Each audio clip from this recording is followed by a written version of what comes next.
Now to a WJCL news investigation. Rumors of monkeys running rampant on an island in the Lowcountry. Now, those monkeys are not indigenous to South Carolina, but nearly 4,000 live off the coast of Beaufort County on Morgan Island. Now, they came to the South Carolina state nearly 40 years ago. Some say for testing, other experiments too. But now Morgan Island is commonly called Monkey Island. This morning, WJCL's Kevin Holmes looking at how those monkeys got here and whether they can escape.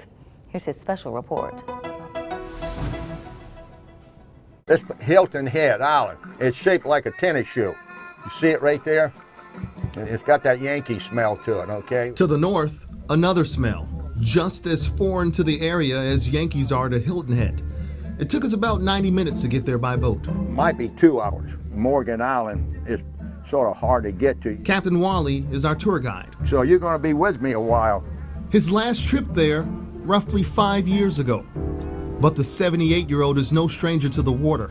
I got in this in 1983, and then I've got about 38 years and taken out 18,000 people and never had an accident.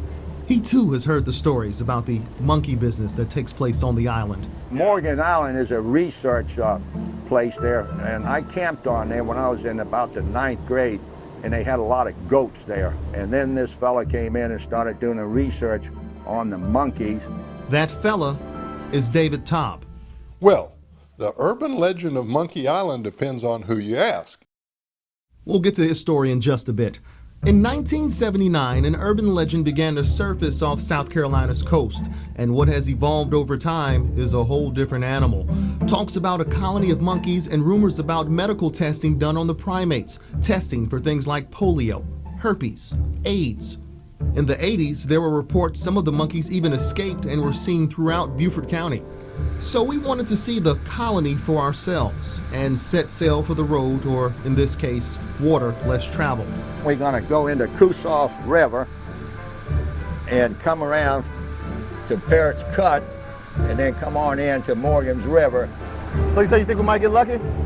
Last time I came over here, the wind was blowing from the northeast like it was today. The sun is out there in the sun, so there's good possibility. That's about 4 or 5 years ago, huh? Yes. After an hour and a half, Monkey Island could be seen from a distance. An impressive tree line, roughly 100 yards from shore. Not your typical vacation spot, and the no trespassing signs make it even less inviting and more illegal. Researchers tell us this is private property, but they confirm there are at least 4,000 monkeys there. When we get there, Captain Wally circles around the island and we begin our search.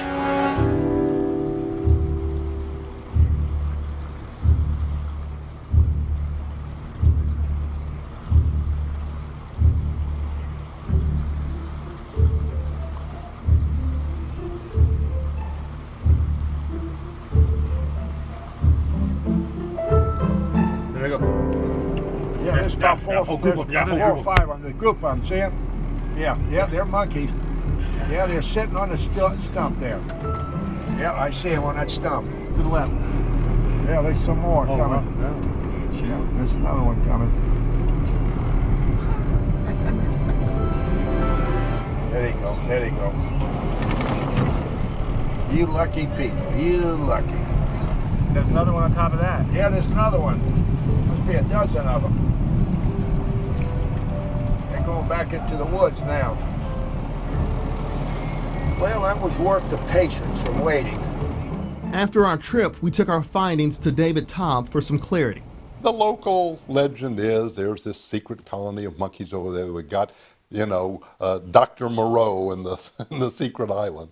But there's no validity to that whatsoever. It's a breeding colony that was established in 1979 for Food and Drug Administration for production of animals for the testing of the polio vaccine, the Sabin vaccine.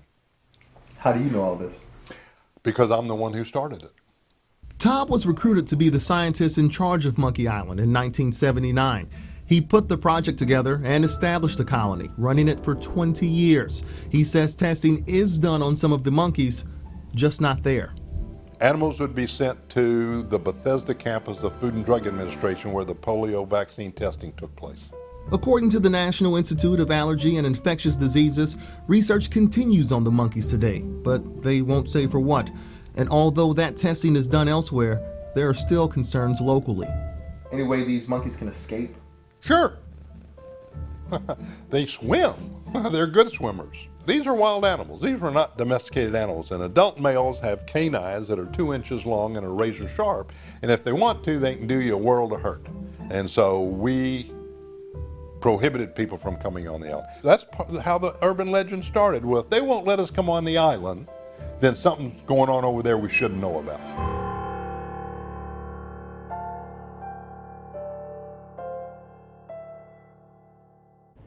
Wow, Kevin Holmes reporting for you this morning. Now, Tom is no longer affiliated with the island, but thinks that today the research focus has shifted from polio to things like HIV and even Ebola. He says South Carolina owns the land, but the monkeys are the property of the U.S. government. If you're thinking about heading to that island this weekend, though, think again. It is private property and you will be arrested for trespassing.